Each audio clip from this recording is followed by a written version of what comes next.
नमस्कार दोस्तों, कैसे हैं आप सभी? क्या हाल चाल है? अब हमारे मन में एक प्रश्न है कि एनटीए वीजीसी नेट की एग्जामिनेशन जब भी री एग्जामिनेशन हो, जब भी हो, हमने टारगेट रखा है 25 जुलाई को। कोई यूट्यूब चैनल वाले कह रहा है कि अगस्त में होगा, मैं कह रहा हूँ 25 जुलाई को होगा, कोई कह रहा है कि 25 जुलाई के पहले हो रहा है। जब भी होना होगा होगा, लेकिन इतना मान के चलिए एग्जामिनेशन होंगे। अब एग्जामिनेशन होगा ये निश्चित हो गया, मान लीजिए, सोच लीजिए, तो अब कैसे तैयारी करना है? तो यहाँ पर देखिएगा 3 प्रकार के स्टूडेंट हैं जो एनटीए वीजीसी नेट की एग्जामिनेशन दे रहे हैं।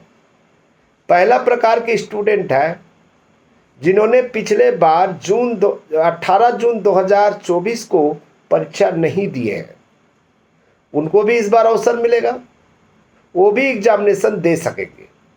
ठीक है, उनको कैसे तैयारी करनी चाहिए?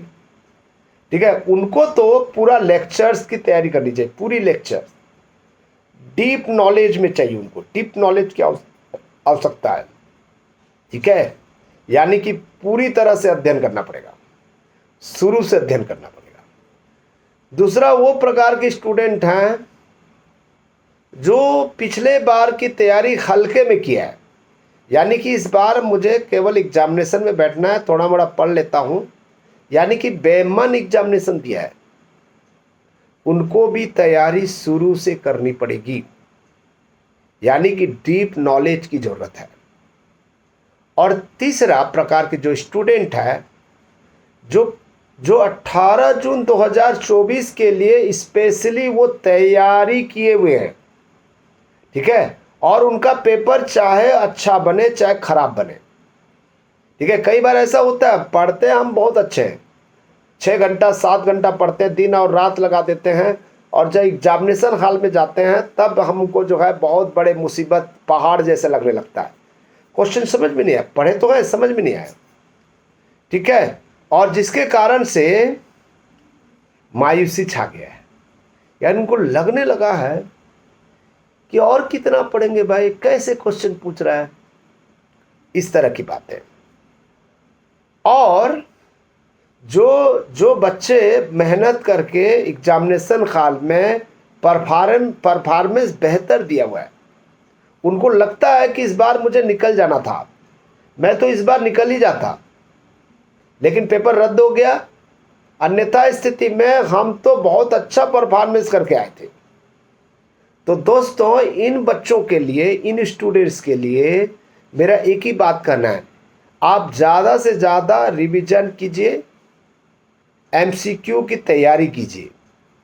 ठीक है, और तीसरा चीज़ें जो है, चिंतन करिए, चिंतन।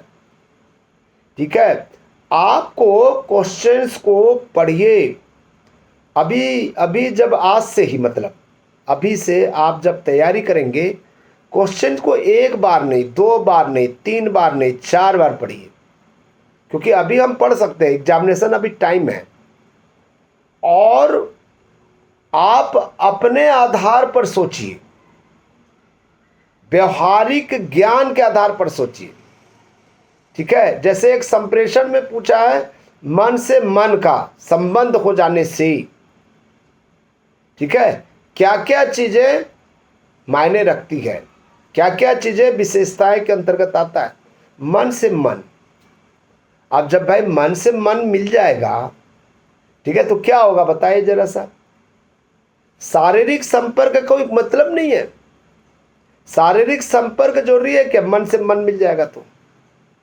ठीक है, एक पिक्चर आप लोगों ने देखा होगा, पता नहीं कौन है, जीनत अमान है, और हीरो कौन है मुझे नहीं पता, शायद मुकेश कुमार है।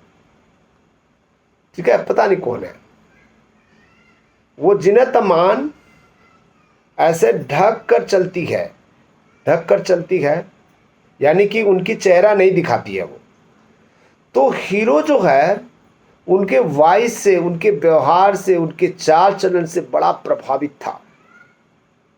ठीक है, वही दूसरे साइड में वो हीरो जो है, जीनत अमान को वो चिढ़ता था, यानी कि उसकी फेस देखकर, यानी कि उसका फेस जो है जला हुआ था, तेजाब से जला हुआ था। यानी कि अच्छा नहीं दिखती थी। तो कुल मिला के मन की जो बात होती है, शारीरिक संबंध से कोई लेना देना नहीं है, ठीक है, संदर्भ से कोई लेना देना नहीं है, ठीक है। तो आपको कैसे सोचना है, वो क्वेश्चन जो आया है उस क्वेश्चन को अपने तरीके से समझिए। संचार हो रहा है ना, मन से मन का संचार हो रहा है। कई बार मन का संचार जो है मेल भी खा जाता है, ठीक है। हम सोचते हैं कि चलो मैं कॉल कर लेता हूँ, उधर से वो भी सोच रहा होगा चलो मैं कॉल कर लेता हूँ, ठीक है, दोनों एक साथ कॉल करते हैं, ये भी होता है। तो मेरा कहने का मतलब ये है, जो मैं आपको बता रहा हूँ, कोशिश कर रहा हूँ आपको समझाने का, क्वेश्चंस को कई बार पढ़ो और पढ़कर अपने तरीके से समझने की कोशिश करो, और उसके बाद में ऑप्शन को देखो। जब आप ऑप्शन देखेंगे तो अपने आप आंसर मिल जाएगा, अपने आप आंसर मिल जाएगा, ठीक है। तो जो जैसे उदाहरण के रूप में जैसे रोग के बारे में आता है, ठीक है, अभी जो है रोग के बारे में आया था कि मधुमेह बीमारी के लिए ये होता है, गुर्दा के लिए होता है, ठीक है, इसके लिए वृक्क के लिए इतना होता है, ये होता है, वो होता है। ये टर्मिनोलॉजी है, कभी न कभी आपने उसको सुना है, ठीक है। और आप जो है इंग्लिश को हिंदी में समझने की कोशिश, इंग्लिश मीडियम वाले हो, ठीक है, इंग्लिश मीडियम वाले हो तो उसको हिंदी में पढ़ो, ठीक है। मुझे भी समझ में नहीं आता, किडनी, लीवर, हिंदी में मुझे भी समझ में नहीं आता, किसको गुर्दा बोलते हैं, किसको क्या बोलते हैं, वृक्क बोलते हैं, गुर्दा बोलते हैं, पता नहीं, समझ नहीं आता मुझे भी। किडनी और लीवर हमको पता है, और उस शब्द को आप जो है उसके एक दूसरा रूप में देखने की कोशिश करो, आपको उसका टर्मिनोलॉजी समझ में आ जाएगा, ठीक है। आप जैसे एक क्वेश्चन पूछा है, ठीक है, बहुत इजी क्वेश्चन पूछा है, बहुत इजी क्वेश्चन, उसमें ये पूछा है क्या, मैं भी भूल जा रहा हूं, ठीक है। बहुत सारे ऐसे क्वेश्चन हैं जो लॉजिक से प्रश्न बनेगा, लॉजिक है, टोटल लॉजिक, ठीक है। तो मेरा कहने का तात्पर्य यह है कि ज़्यादा से ज़्यादा आप रिवीजन करें। दूसरा चीज़ है, आपको हमेशा ध्यान रखना है एमसीक्यू की तैयारी करें, ठीक है। और तीसरा जो है चिंतन करें। ये 3 तरीका को अपनाएंगे तो आपका कई बार रिवीजन हो जाएगा, क्योंकि आप अभी अभी पढ़े हैं, अभी भूले नहीं हैं, ठीक है। यदि आप छोड़ देंगे तो मैं 100% कह रहा हूँ कि आपको शुरू से फिर पढ़ना पड़ेगा। तो इसीलिए आप लोग इस बात को ध्यान रखिए कि आपको अपनी तैयारी नहीं छोड़नी। यदि आप एनटीए, वीजीसी नेट या जेआरएफ या पीएचडी का एंट्रेंस, ठीक है, पीएचडी क्वालिफाई का जो मार्क्स है, यदि तीनों प्राप्त करना चाहते हैं तो आपको कंटिन्यूअस स्टडी को बनाए रखना पड़ेगा। आपको कैसा लगा मेरा सलाह? यदि मेरा सलाह आपको अच्छा लगा तो ज़रूर लाइक और कमेंट्स करके बताइएगा। Thank you, thank you, thank you, thank you.